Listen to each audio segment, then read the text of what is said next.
Coach Tori, and this is Raising Runners. Today, I want to talk about child prodigy in sports. Also, less specific, I guess. I want to talk about kids specializing in their sport at a really young age, and then how that obviously can relate to burnout and other negative effects on kids.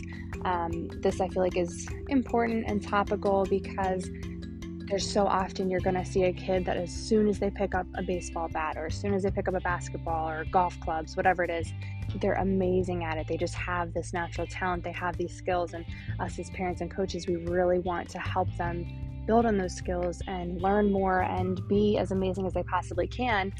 And just kind of how we can better navigate that than just continuing to push and push and push in that one specific sport.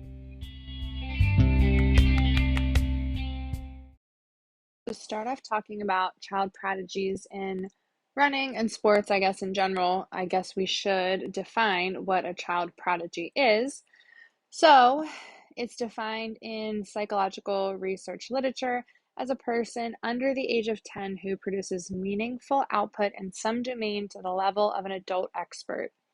The term is also applied more broadly to young persons who are extraordinarily talented in some field.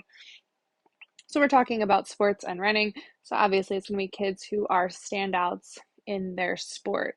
I don't think we need to define it as the kids who can run at the same level as an Olympic adult athlete, but just kids who really are standouts, who are kind of amazing, who are out of the league that they're currently in is really what I think we're talking about today when we're talking about child prodigies. I'm sure anybody who's familiar with running can come up with a few thoughts on kids in history who have been considered prodigies. Even more recently, Mary Cain comes to mind, and I think some people did define her as a child prodigy for running. She was incredibly fast as a young person, and then anyone who followed her story knows that a lot happened to her at the hands of a coach, and it really was the downfall to her running career. Again, there could be any number of other factors in that, but I'm sure we'll talk about Mary Cain in another one.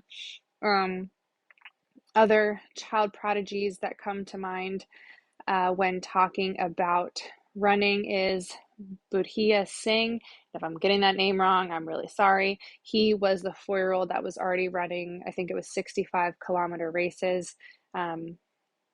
Incredible runner. There is a movie, I believe, on him, Born to Run. Maybe we'll watch that sometime and review it as well. But yeah, so those are just the ones that I can think of at the moment. If you Google it, a number of child prodigies in running and sports will come up. But that is who we are talking about today when we're talking about child prodigies. And to talk about burnout, we need to define that as well. So again, burnout can be applied to a lot of different things. I think we hear it a lot as parents, parenting burnout. You can hear it a lot in the workplace. I'm burnt out from my work, compassion fatigue, any of those kinds of things are pretty familiar. I know that I have said youth sport burnout a million times since starting recording for this podcast. So that's really what we're referring to today. So anytime I'm talking about burnout, that's what I'm talking about. So burnout is a negative psychological and physical state in which young athletes feel tired, less able to perform well, and less interested in playing their sport. And then there's different categories of those symptoms. So I'm going to go through those as well. But I'd like everyone to recognize that I'm not just talking about, being bummed after a bad game or being tired after a hard practice or not feeling super motivated to play your sport or to work out or to do anything extra. I think it's pretty common for kids not to want to do practice. Practice isn't always that fun. It's also common for them to be tired after doing some physical exertion, or, kids who are in a competitive league, if they're doing a tournament or something for that weekend, them being tired after it doesn't necessarily mean that they're, quote, burnt out. Or even them saying like, I don't like this anymore. Not saying we're not taking them seriously, but, they can have those momentary feelings that don't have to mean that it is an ongoing thing and it is burnout. So some of the symptoms would be physical and emotional exhaustion. like I just was saying, it can be common when you're training to be tired. But really, it's the depletion of emotional and physical resources beyond the typical tiredness. Things you could notice that start to go outside of just the sport. So being too tired to go outside, to being too tired to do anything that's not really their sport, just being emotionally drained in general. And then, of course, asking or wanting to take a break from their sport. And then reduced sport accomplishment. I kind of caution this one because I think that kids, especially like we're talking about today, child prodigies or kids who are just extremely gifted, it might be hard to recognize their reduced accomplishment, right? Like they may still be winning every race or scoring the most goals on their team or breaking whatever record. But oftentimes when you see burnout, you are seeing lack of the success or even just inconsistent performances. And it talks about how the perception of their playing potential. So again, we can't just think like, oh, they're the worst one on the team, they must be burnt out. They can still be the best. They can still be putting up amazing numbers and still not be performing the way that they need to be or could be if they weren't in this negative headspace. And also like lack of improvement or plateauing outside of like what a normal plateau would be. Because again, anytime you're learning or growing, you do have those moments where you do hit a plateau. So anything outside of that. And then devaluation of the sport. That would be the kid not caring about the sport, saying things like, I'm sick of doing this. I don't care about playing anymore. It's not fun anymore. Or even just like questioning why they do this in general.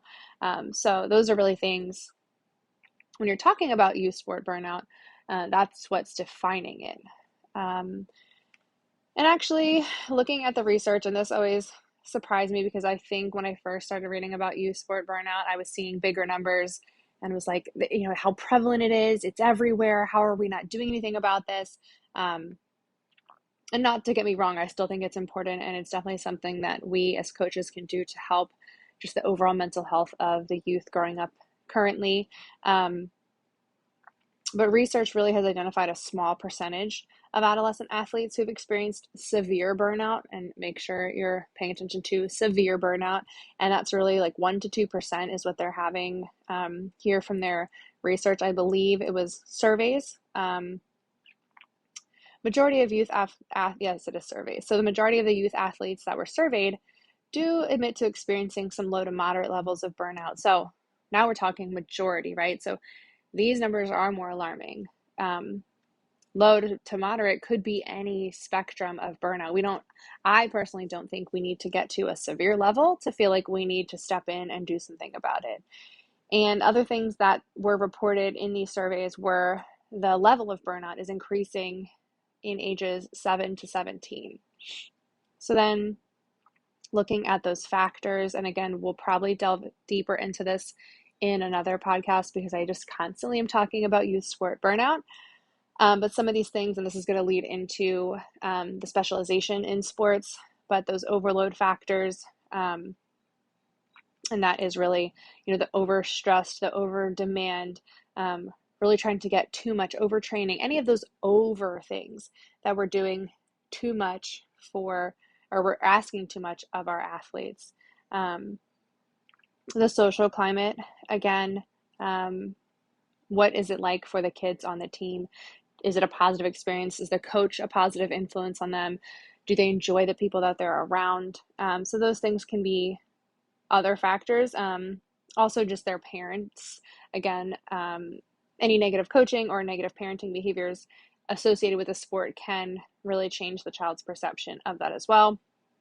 Personality traits of the individual. So again, it doesn't necessarily have to be something the coach or the parent or the team or anything is really doing, but you also have to look at who that child is and looking at them on an individualized level, because someone who is such a perfectionist or something like that, they may be more at risk for burnout because they are putting that pressure on themselves. They are expecting too much. They are probably putting all those overdo, overtrain, overthink into the sport that no one else is actually externally putting on them. So we have to really help them work with themselves on how they can better manage that. And then, yeah, and then we can talk about strategies, but we'll do that at another time because that is not necessarily what we are talking about today. So I think this blends perfectly into talking about specialization in sports, and we will get into that next. A lot of this info today is coming from an article from Very Well Family, and it's called Sports Specialization and the Risk for Injury and Burnout. Obviously, that's very topical to what we were talking about, so I felt like this was a good article to get into. Um, just thinking first why people are actually, let me back up a little bit. So, a lot of this information came from the American Academy of Pediatrics. So, they combined with um, pediatricians, coaches, orthopedic surgeons, orthopedic specialists, and all those individuals who had the expert knowledge on, age that child should be specializing in sports, and those injuries and other risk factors as well. So this isn't just my opinion necessarily, but I will obviously throw that in there. So then why are kids specializing too early? Biggest thing is pressures from coaches, club directors, and parents. Whether you're seeing the talent in the individual or you really, really, really want them to play baseball because you played baseball, or you really, really want them to play baseball because they need to get a scholarship for school, or any of those things. So it's really those pressures. It's not usually, well, I should say, it's not always the young person just saying, I only want to do soccer. I don't want to do any other sport. Definitely the case sometimes, but really it often is those external factors that are, bringing them in, to having the opportunity to only specialize in one sport. So it mentions that youth sport culture has changed over the last few years. I definitely think I can attest to that. Not a few years ago, but a number of years ago when I was a young athlete. No, of course, we didn't talk about burnout. We also didn't really talk about mental health that much, but I didn't always see everyone being overscheduled, kids doing multiple sports a season, being on multiple teams, during the year, at the same time, having every day after school packed with some kind of after school activity. And also, that there's more travel teams, there's more competitive leagues. Everyone I know is really trying to get into some competitive space for their child. So that I think has changed, and maybe it's just changed for me because we just didn't grow up that way. Um, but it sounds like it is, there's more of a pressure now to have those high level sports at a young age. And there's the availability, right? I mean, we have sports for 3-year-olds, we have competitive teams at such a young age. I know when I was in middle school, we only had a few sports you were able to play through the school, and I don't believe they had meets or games or competitions or anything. It was just intramural. You were trying to figure it out. You were learning how to play the sport. So by the time you were 14 or 15 in high school, then you started to get more competitive into it. Now I think they have much more competitive sports at a younger age, even through schools. And we have those, junior Olympics and all those other things as well. And with that, so obviously, what does sports specialization mean for a young athlete? I think the name is pretty obvious: participating in only one sport, playing that sport for more than 8 months out of the year, and quitting other sports to focus on just one. So earlier I had mentioned like kids being overbooked on multiple different sports. Yes, that's true. But when we're talking about sports specialization, that could be, having the same team practice multiple nights a week and games all weekend, and doing that for over 8 months out of the year. So, I mean, anybody who watches pro sports, they know that those people are practicing all the time, but they're also not competitive all the time. They're not doing most sports. Again, I'm not a sports person. I'm just a runner, but they're not having games all year round. It's usually for a season. As we get into high school sports, as we get into college sports, you're running for a season. And yes, you could argue that you run all year round because you have cross country, indoor, outdoor. But you are changing it a little bit, right? So the risks associated, I think we can obviously understand that that could be detrimental. And we just talked about burnout and what that can look like. So this is now mentioning kids who specialize too soon are at risk for physical, emotional, and social problems that they are referring to burnout. Too much time playing sports can leave them isolated from their peers. Again, I think some people could be like, what do you mean? Because they're on a team. Right. Almost always they're going to be on a team, but they are isolated from the other peers that they're choosing. Just like how we can't force kids to be friends with certain people. If that's not their social circle, then that's not their social circle. So that really could make them feel isolated, that they aren't able to do other things with other kids, or they're not able to have Friday sleepovers because they have games every weekend. So just something to think about that way. And then overuse injury. I think this also makes total sense. Even as us as adults, I think we're constantly battling injuries with whatever sport we're still doing or just working out in general. But really having these kids specialize in certain sports, we really are exposing them and leaving them vulnerable to having some kind of overuse injury. I know one thing we do for Run Club is every day when we're doing our cool down, the kids will do some exercises to help strengthen their feet, their ankles, their calves, so that we can avoid shin splints, because I know that shin splints is one of the biggest ailments that's going to come on, especially new runners or runners who are upping their mileage. So trying to avoid that, because not that I'm saying they're overusing their legs or anything at all, but they're doing more than they used to be doing. So I really want to give them some kind of cushion so we don't have, okay, you just started running. Maybe you just started thinking it's fun.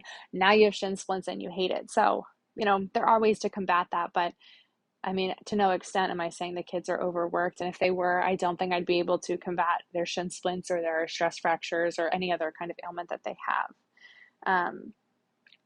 So there is a study in here talking about increased risk of injury when, this is talking about high school athletes trained more than 16 hours a week.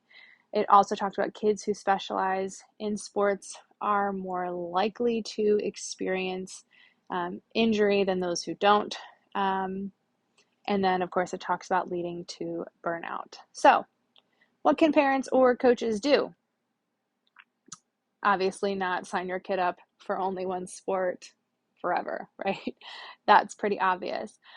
Here it's recommended that waiting until they're about 15 or 16 to really start specializing in a sport. So again, giving them opportunities to do other things or giving them those breaks. So even if they only want to do tennis, they don't want to do anything else, but maybe they do tennis for the spring season and the summer season, but they don't do tennis in the winter. They don't do tennis in the fall. Maybe they do pickleball or something similar. Maybe they don't do anything at all. Just thinking of those kinds of things as well. Like they don't have to do spring is tennis, summer is swimming, fall is soccer. It doesn't have to be that necessarily. But now here's another recommendation is allowing them to play a variety of sports.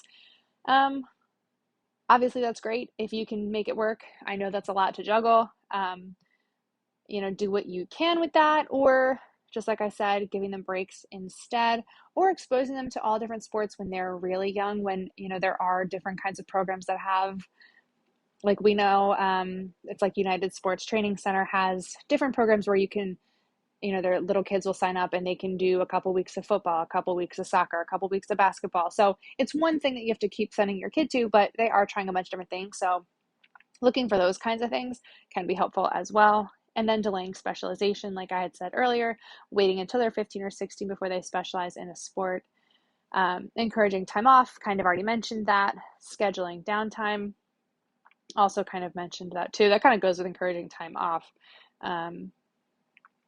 And then just looking at the motivation. And again, I don't want to talk too much about that because I think anybody could have any motivation for anything, which is such a vague thing to say, but there could be a number of reasons why your child is specializing in a sport, whether it's you need them to, you want them to, they want to. I mean, obvious ones would be trying to get college scholarships, trying to get scouted for a professional team. It could be, they love it, so you want to encourage that. So, you inadvertently are doing some harm because you're like, but they love, love, love to run. So I want them to run all year round because it keeps them happy. So yeah, there could be any kind of motivation with that. But the point is really just getting all the information of how you can help them still foster those skills, still, really help them flourish in their sport and decide which ones they like the most, but also helping them keep a balance, because kids aren't always going to be great at regulating themselves until they're at a point where they're like, why do I hate doing this, right? Um, let's see. Oh, and then here's a guideline that they have on here is use your child's age as a guideline. So they should spend fewer hours a week than their age in years playing or training a single sport. So just thinking in general for our youngest, not our youngest run club, but our regular run club, which is 6 to 13, for those youngest kids, they should be doing 5 hours of training maximum for running. And the way Run Club is designed, they're usually only doing 2 a week unless they come to one of our voluntary group runs, and that's less than an hour too. So they're usually around 3 hours a week at the most with running, unless they're doing running on their own as well. So again, me as a coach, I can help manage that by not having, practices every day of the week or even every other day of the week, because I really don't want them to be at that point of overtraining. And that's kind of it. Again, the biggest takeaway is trying to avoid specialization too early, really having options for them to do different things, incorporating more play time and less practice time necessarily, and then really trying to avoid that trap of unsafe sports practice. So you don't have to be on the travel team year round. You don't have to compete year round. You are allowed to have rest days.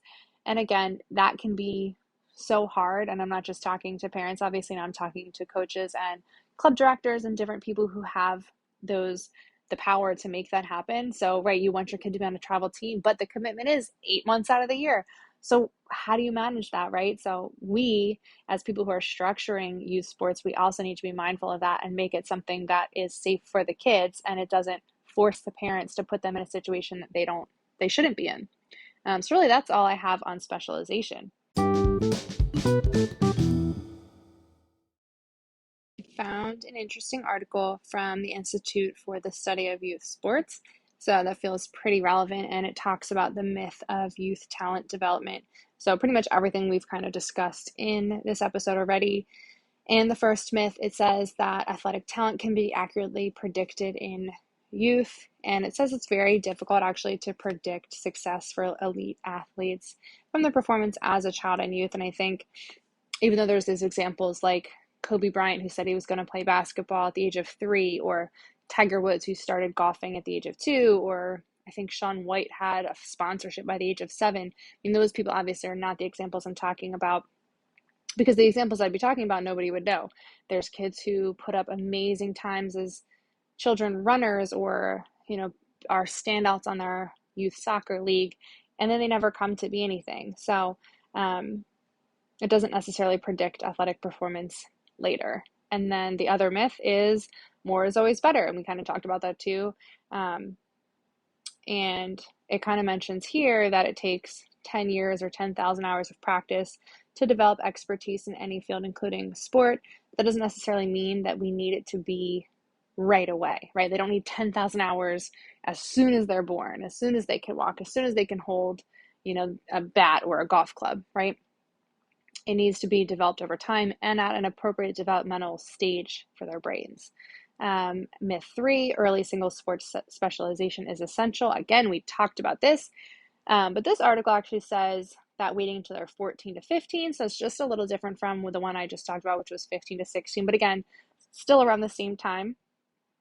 Myth 4, you cannot have fun if you're going to be good, which we also know not to be true. I think in everything I've talked about before when talking about our Run Club empowerment lessons, talking about making it games-based, making it fun, and that really being the goal for Run Club is you're moving, you're having fun, you're running, you're having fun. What you're doing is fun. It can be hard, but you still had a good time. And then the last myth is talented individuals need different entry programs and coaching approaches than the less talented counterparts. And again, this is one of the traps that we can fall into as parents or coaches of, we see someone who has this incredible talent. We see someone who we know that we can turn them into an amazing whatever player, right?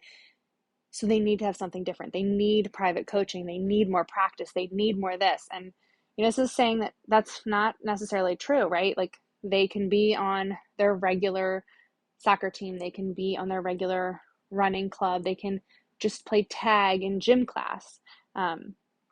We really need to help them develop those skills, but we don't need to start pushing them, specializing them, any of those things to make them good athletes. So that was just, I thought, another interesting article on the myth of youth talent development.